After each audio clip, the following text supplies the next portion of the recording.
मेरे बच्चे को मौत के घाट उतार देते। मेरी गाड़ी रोकी गई, 50-100 कम से कम मुसलमानों ने मेरी गाड़ी पर चुपड़ गए, पथराव करा, ब्लैंक गोलियां चला रहे हैं कट्टों से। हमने देखा जब कश्मीर फाइल मूवी देखी थी ना हमने, तो हमारा खून ना खोल गया था हमारा उस टाइम। लेकिन जब हमारे ऊपर भी थी ना, तो मुझे पता है मैंने नन्हे से 1.5 साल के बच्चे को कैसे बचाया है। मैं मर जाता, मेरा बच्चा मर जाता, या मेरी वाइफ मर जाती, अगर भगवान मेरा राम अगर मुझे बचा देता ना, तो मैं इस देश के संविधान, इस देश के कानून को साइड में कर देता। अगर मेरा बच्चा मर जाता, जहां पर इस देश का संविधान हमारे बच्चों को और हमारे परिवार को, सनातन को नहीं बचा सकता, जहां पर ये पुलिस आर्मी और हमारे देश को नहीं बचा सकती, आईपीसी धाराएं नहीं बचा सकती, जहां पर पुलिस वालों पे गोली चल रही है, जहां पे बड़ी बड़ी अधिकारियों को मेवात जैसे एरिया में डंपरों से कुचल दिया जाता है, तो वहां पर इतनी बड़ी यात्रा हो रही थी, 1 लाख से 1.5 लाख व्यक्तियों की, सनातनियों की पूजा करने जा रहे थे, आराध्य करने, अपने आराध्य भोले शंकर जी की। तो वहां पर आर्मी कहां गई, आपकी पुलिस प्रोटेक्शन कहां गई? 500 पुलिस वालों से 1.5 लाख बंदों की सुरक्षा आप करवा रहे थे। मैं आपको सच बता रहा हूं, मैं कोई आपको झूठ नहीं बता रहा। जब मेरी गाड़ी में आप गाड़ी में कितने लोग थे, किस तरीके से, कितने बजे की गाड़ी में हम 7, अचानक क्या हुआ वो बताइए। हम लोग 7 से 8 जने थे। जैसे ही हम लोग बरगली चौक वाले रोड पे जैसे ही हम लोग आगे की तरफ बढ़ते हैं, तो हमें दिखता है कि कुछ लोग बाइक के पास खड़े हैं, 6-7 बंदे बाइक ठीक कर रहे हैं। हमें थोड़ा सा शंका हुई कि 6-7 बंदे बाइक ठीक कर रहे हैं। आगे एक ऑटो, कम से कम 10-15 बंदे ऑटो ठीक करने में लग रहे हैं। एक ट्रक, एक डंपर के आगे उन्होंने बाइक को लिटा रखा और ट्रक वाले की गर्वान पकड़ रखी है। सब एक प्री प्लान था कि एक हवा बना रहा था कि भाई लगे किसी को कि हम लोग ये हादसे में खड़े हुए, लेकिन वो हादसे में नहीं थे। वो पूरा एक फ्रेम बना करके घेरने की इंतजार करते, जितने अंदर जा रहे हैं जाने दो, उसके बाद एक एक की लाश वहाँ से निकलती। 70 से ज्यादा गिरफ्तारी हो चुकी है, क्या लग रहा है? 70 से ज्यादा लोग थे, लाखों में, लाखों आदमी इसके अंदर इन्वॉल्व है, लाखों आदमी। और मैं खट्टर साहब का, मैं बीजेपी का विरोध नहीं कर रहा, मैं कांग्रेस का विरोध नहीं कर रहा, मैं किसी पार्टी का विरोध नहीं कर रहा हूँ। मैं साफ खट्टर साहब का विरोध करना चाह रहा हूँ आपके चैनल के माध्यम से। लेकिन खट्टर नहीं, मेरी बात सुन लो पत्रकार साहब। खट्टर साहब का एक बयान आया है कि हमने आधे घंटे या 1 घंटे के अंदर पुलिस भेज दी, सारा का सारा फेलियर और झूठ बात है। 3 घंटे तक उस मंदिर पे भी नहीं पहुंची थी, मंदिर के अंदर भी गोलियां चली। लेकर निकले, कहाँ गए? बरगली चौक। अपने आप को, अपने बच्चे को, अपनी पत्नी को, जो लोग थे उनको बस भागते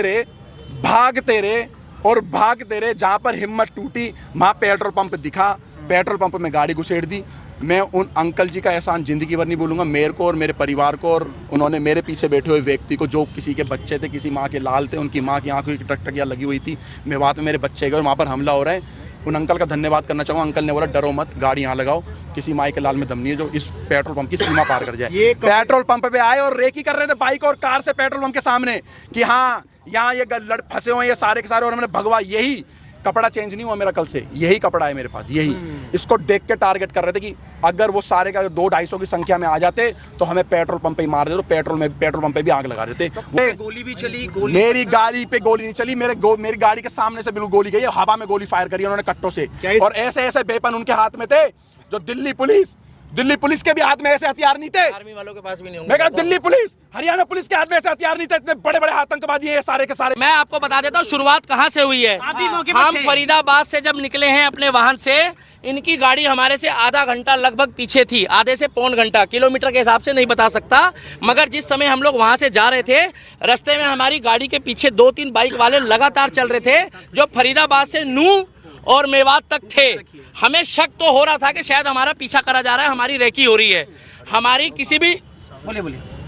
किसी भी टीम के पास किसी तरीके का कोई भी ऐसा सामान और ऐसी चीजें नहीं थी। अगर होती तो हमारे पास महिलाओं और बच्चों को हम नहीं लेके जाते। केवल शोभा यात्रा थी जो पिछले कई वर्षों से वहां पर शोभा यात्रा चलाई जा रही है, और शोभा यात्रा में जल चढ़ाया जाता है, पूजा पाठ करी जाती है, और उसके बाद उन मंदिरों से अपने अपने स्थान वापस जाया जाता है। मगर वहां पर जिस तरीके से भीड़ थी, सबके कानों में छोटे वाले वो ईयरबड लगे थे। हमारी बाइकों के साथ भी जब हमारी बाइकें रुकी है, कुछ काफिले में 4-5 गाड़ियां रुकी है, हमारी गाड़ियों के साथ एक बाइक वाला रुक के गया है, जिसने ये बताया है, वहां पर सबने देखा है कि कुछ लोग यहाँ भी रुक गए हैं, भेजो।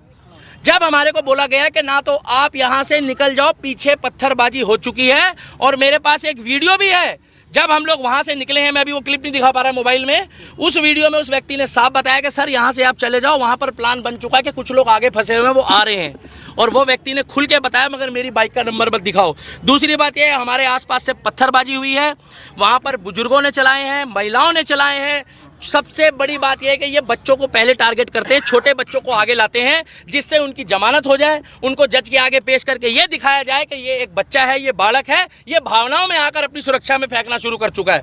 4 दिन पहले से वहां पर पोस्ट चल रही थी कि इनको मेवात की धरती में पैर रख के दिखाओ, हम तुम्हारे बाप के नौकर नहीं है। मेवात को ये दिखाना चाहते हैं, कहते हैं हिंदुस्तानियों तुम वापस जाओ, मेवात हमारा है। हिंदुस्तान, मेरे को क्या पता पत्रकार कहाँ से आए, आपको पता कहाँ से आए पत्थर? आप बताइए।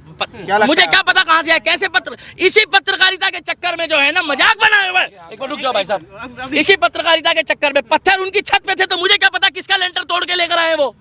चौथी मंजिल से पत्थर कहाँ जाएंगे, कौन एक ईंट उठा के चौथी मंजिल में जा रहा है? बाइक का शोरूम लूटा जा रहा है, हिंदुओं की दुकानों को टारगेट किया जा रहा है, और केवल वहां पर जब दिख रहे हैं मुसलमान, एक जगह कहा जाता है मुस्कुराइए आप लखनऊ में हैं, और एक जगह कहा जाता है बच के रहिए आप मेवात की नगरी में हो। ये फर्क देखा जा रहा है। पूरी तरह से फेलियर था, बिल्कुल फेलियर था। अगर अनिल विज की वहां पर 700 पुलिस थी, 700 पुलिस उन्होंने बताया है, उनके हाथ में हथियार थे जो सरकारी होते हैं संविधानिक तौर पे, वो सारे बेकार थे, बोकस थे, कहीं कोई लाठीचार्ज नहीं हुआ, वो मूक दर्शक थे। आपके पास वीडियो क्लिप है, आप देखिए। और अगर ये लोग वहां डटकर खड़े नहीं रहते, हिंदू ये वहां लड़ने नहीं गए थे, ये पूजा पाठ करने गए थे, जितने हमारे सनातनी भाई है इनका बहुत बुरा हाल होता। और मैं आपको गारंटी दे रहा हूं जो सरकारी आंकड़े अभी आ रहे हैं वो सरकारी आंकड़े ठीक नहीं है। अच्छा, घटना का सारा ठीकरा मोनू मानेसर पर फोड़ा जा रहा है। वो तो बोलने को तो मोनू मानेसर पे ठीकरा कश्मीर का भी फोड़ दो, फिर अगर मोनू मानेसर ने करा तो पश्चिम बंगाल में भी फोड़ो, हरियाणा में भी फोड़ो, उत्तर प्रदेश में भी फोड़ो, और आपका क्या नाम है जो मणिपुर में घटना हुई उसके लिए भी बोल दो। मोनू मानेसर का उस घटना से क्या लेना था? ना मोनू मानेसर हमारे साथ था और ना हमारा सनातनी होने के नाते उस समय कोई मतलब था। हमारा मतलब केवल इतना था कि एक शोभा यात्रा थी, जिस तरीके से मुहर्रम में सारे मुस्लिम एक होकर जब यहाँ पर इन्होंने खुद नागलोई में दंगा करा, वहाँ कौन मोनू मानेसर था? वहाँ कौन सी आरएसएस की साजिश थी? वहाँ किसने बोला कि मोनू मानेसर का नाम लिया गया? अरे वो तो आपस में ही भिड़ गए। और भाई साहब, कलाम की सोच वाले हिंदुस्तान में मुस्लिम घट गए हैं, कसाब की सोच वाले बढ़ गए हैं। लिख के ले लो, 2024 में अगर मैं अभी भी कह रहा हूँ कि बीजेपी को वोट मत दो, केवल उस व्यक्ति को वोट दो जो हमारे धर्म के लिए, क्या कर रहे हो भाई, जो हमारे धर्म के लिए बात करे, जो हमारे धर्म के लिए बात करे, जो सनातन धर्म के लिए बात करे। आज उत्तर प्रदेश में हिंदू की बेटी हो, मुसलमान की हो, सिख की हो, ईसाई की हो, 3 दिन पहले मुझे खुशी हुई कि अगर वहां पर कांवड़ यात्रा के दौरान भी कांवड़ियों ने कुछ उपद्रव मचाया तो योगी मॉडल ने वहां पर उनके ऊपर भी कार्रवाई करी है। विकास दुबे कौन जाति का था?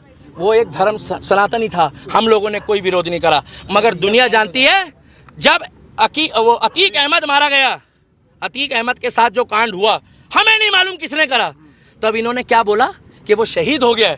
तब इन्होंने क्या बोला कि भैया वो हमारा बंदा था। इन्होंने तुरंत सपोर्ट करी। और मैं अब भी कहता हूं, अगर जुनैद के जो भी हत्यारे हैं, जुनैद और नासीन के जो भी हत्यारे हैं, उनको फांसी हो, चाहे वो हिंदू हो, मुस्लिम हो, सिख हो, ईसाई हो, क्योंकि ये खुद बोलते हैं अपराधी का कोई धर्म नहीं होता। तो हम भी कह रहे हैं अपराधी का कोई धर्म नहीं होता। अगर वो राजस्थान पुलिस ने मोनू मानेसर को क्लीन चिट दे दी तो मोनू मानेसर की जो क्लीन चिट देने वाली सरकार है वो तो राजस्थान की कांग्रेस की है। हमारी मांग एक ही है, 2024 में मुझे नहीं लगता कि बीजेपी की सरकार वहां पर खट्टर सरकार आएगी। अगर वहां पर बुलडोजर नहीं चला योगी बाबा वाला कि इधर गड़बड़ हुई, इधर ना तारीख ना सुनवाई, वही फैसला। हमें चाहिए योगी मॉडल, हमें चाहिए बुलडोजर मॉडल, और हमें चाहिए योगी बाबा वाला प्रोटोकॉल। और हरियाणा करवाना चाहते हैं। मेवात कौन बोल रहा खाली करने? उत्तर प्रदेश खाली हो गया पत्रकार महोदय। उत्तर एक मिनट मेरे को बोलने दो। उत्तर प्रदेश खाली हो गया। कौन मुसलमान परेशान है उत्तर प्रदेश में? कितने मुसलमान भागे वहां से? भाई साहब पत्रकार हो, अपने मुंह से जवाब दो, कितने भागे वहां से? एक भी मुस्लिम नहीं भागा है, कमा के खा रहा है। मगर फर्क इतना है कि यहाँ वाले पत्थर चला रहे हैं और वहाँ वाले डर के मारे फूल चला रहे हैं। लोग तो कहते हैं भारत का मुसलमान डरा हुआ है, इतना डरा हुआ है मुसलमान। हाँ, डॉक्टर बन रहे हैं, इंजीनियर बन रहे हैं, आईपीएस बन रहे हैं, पुलिस वाले बन रहे हैं, सीआरपीएफ में जा रहे हैं, आर्मी में जा रहे हैं, और इतने डरे हुए हैं कि करते करते में 30% आबादी हो गई। बच्चे पैदा भी डर डर के कर रहे हैं क्या ये लोग? क्या डर के खौफ में बच्चे पैदा होते हैं? पुलिस तो वहाँ थी।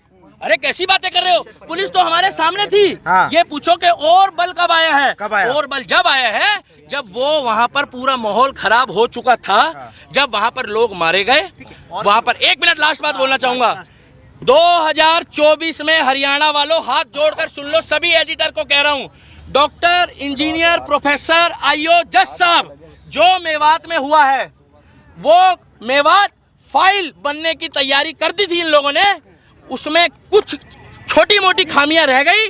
वहां पर आज भी खेतों में हमारे हिंदू भाई पड़े हैं। मैं हाथ जोड़ के कहता हूं उनका रेस्क्यू कर लो। आज की पोजीशन में भी अगर रेस्क्यू नहीं करा तो कल तक वहां से बहुत खबर आएगी। और 24 में जो सरकार चुनोगे, हमें कोई मतलब नहीं बीजेपी को वोट मत दो। निर्दलीय को जिता देना, मगर जो हमारे सनातन धर्म और हिंदू धर्म की बात करेगा केवल उनको जिताना।